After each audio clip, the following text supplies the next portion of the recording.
നമസ്കാരം. കള്ളൻ വിജയൻ എന്ന ലേഖനമോ വാർത്തയോ വാരാന്ത്യ പതിപ്പിൽ ഇല്ലെന്ന CPM സംസ്ഥാന സെക്രട്ടേറിയറ്റ് അംഗവും ദേശാഭിമാനി റെസിഡന്റ് എഡിറ്ററുമായ M സ്വരാജിന്റെ അവകാശവാദത്തിനെതിരെ നാടക പ്രവർത്തകൻ വിജയൻ. ഫീച്ചർ ചെയ്യുന്നതിനായി ദേശാഭിമാനിയിൽ നിന്ന് 2 പേർ വീട്ടിൽ വന്നിരുന്നുവെന്നും വിവരങ്ങൾ ചോദിച്ചറിഞ്ഞാണ് മടങ്ങിയതെന്നും വിജയൻ മാധ്യമങ്ങളോട് പറഞ്ഞു. കള്ളൻ വിജയൻ ധന്യ നാടക ഗ്രാമം മുത്തിപ്പാറ PO എന്ന പേരിൽ വാരാന്ത്യ പതിപ്പിന്റെ അവസാന പേജിൽ ഉൾപ്പെട്ടിട്ടുണ്ടെന്ന് പറയപ്പെടുന്ന ലേഖനത്തിൽ പരാമർശിച്ചിരിക്കുന്നത് പുല്ലമ്പാറയിലുള്ള ഒരു നാടക ഗ്രാമത്തെയും അതിന്റെ ഉടമ S വിജയകുമാറിനെയും കുറിച്ചാണ്.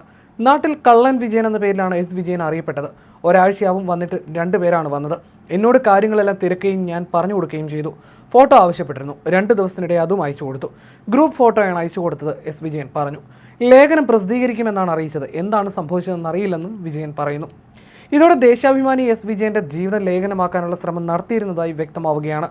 കള്ളൻ വിജയനെക്കുറിച്ച് ലേഖനം തയ്യാറാക്കിയിട്ടേ ഇല്ലെന്നാണ് Deshabhimani resident editor M Swaraj വിശദീകരിച്ചത്. എന്നാൽ സ്വരാജിന്റെ വിശദീകരണം പൂർണ്ണമായി നിഷേധിച്ചുകൊണ്ടാണ് വിജയൻ രംഗത്തെത്തിയത്. 50-ലധികം പ്രൊഫഷണൽ നാടക കലാകാരന്മാർക്ക് താങ്ങായി നിൽക്കുന്ന നാടകത്തെ ജീവശ്വാസമാക്കിയ ഒരു ഗ്രാമമാണ് പുല്ലമ്പാറ.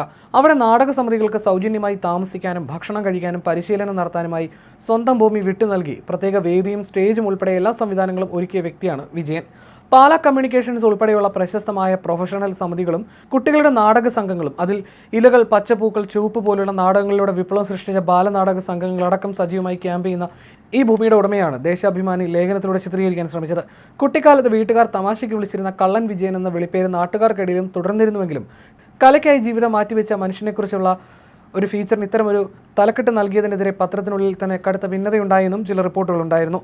തലക്കെട്ട് മാറ്റണമെന്ന് ചില മുതിർന്ന ചുമതലക്കാർ ആവശ്യപ്പെട്ടിരുന്നെങ്കിലും അതിന് തയ്യാറല്ലെന്ന നിലപാടാണ് വാരാന്ത്യ പതിപ്പിന്റെ എഡിറ്റർ സ്വീകരിച്ചതെന്നും ചില റിപ്പോർട്ടുകളുണ്ട്. ഇന്ന് പ്രസിദ്ധീകരിക്കേണ്ട വാരാന്ത്യ പതിപ്പിൽ VSന്റെ മുൻ പ്രസ് സെക്രട്ടറിയായ KV സുധാകരന്റെ ലേഖനമാണ് ഉണ്ടായിരുന്നത്. അതിൽ അവ്യക്തതയുണ്ടായിരുന്നില്ല. അതേസമയം സ്വരാജിന്റെ വിശദീകരണം ഇങ്ങനെയായിരുന്നു. ഇന്ന് പ്രസിദ്ധീകരിക്കേണ്ട വാരാന്ത്യ പതിപ്പിൽ VSന്റെ മുൻ പ്രസ് സെക്രട്ടറിയായ KV സുധാകരന്റെ ലേഖനമാണ് ഉണ്ടായിരുന്നത്. അതിൽ അവ്യക്തതയുണ്ടായിരുന്നില്ല. ഇന്ന് വാരാന്ത്യ പതിപ്പ് വിതരണം ചെയ്യാൻ കഴിയാതെ പോയത് സാങ്കേതിക കാരണങ്ങളാലാണ്. മറിച്ചുള്ളതെല്ലാം ഊഹാപോഹങ്ങളാണ്. നമ്മളോടൊപ്പം ഇല്ലാത്ത VSനെ പോലെ ഒരാളെ ഇത്തരം അടിസ്ഥാനമില്ലാത്ത വിവാദങ്ങളിലേക്ക് വലിച്ചിഴക്കരുത്. ഈ വാർത്ത പൂർണ്ണമായി തെറ്റാണെന്നുമായിരുന്നു സ്വരാജിന്റെ വിശദീകരണം.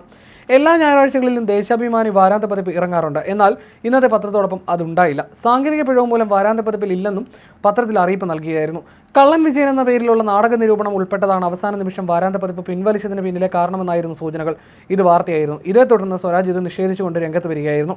ജൂലൈ 21 നടക്കുന്ന VSന്റെ 1ാം ചരമവാർഷിക അനുസ്മരണത്തോടനുബന്ധിച്ചാണ് വാരാന്ത്യ പതിപ്പിന്റെ പ്രധാന പേജിൽ VS ഓർമ്മക്കുറിപ്പ് ഉൾപ്പെടുത്തിയിരുന്നത്. VSന്റെ മുൻ സെക്രട്ടറിയും ജീവചരിത്രകാരനുമായ KV സുധാകരൻ എഴുതിയ മുഴുങ്ങുന്നിപ്പോഴും ആ കടലിരുമ്പം എന്ന പേരിലുള്ള ഓർമ്മക്കുറിപ്പായിരുന്നു ഈ പതിപ്പിന്റെ പ്രധാന ആകർഷണം. എന്നാൽ സാങ്കേതിക കാരണങ്ങളാൽ വാരാന്ത്യ പതിപ്പ് പ്രസിദ്ധീകരിക്കുന്നില്ലെന്ന് പത്രാധിപർ വിശദീകരിക്കുകയായിരുന്നു.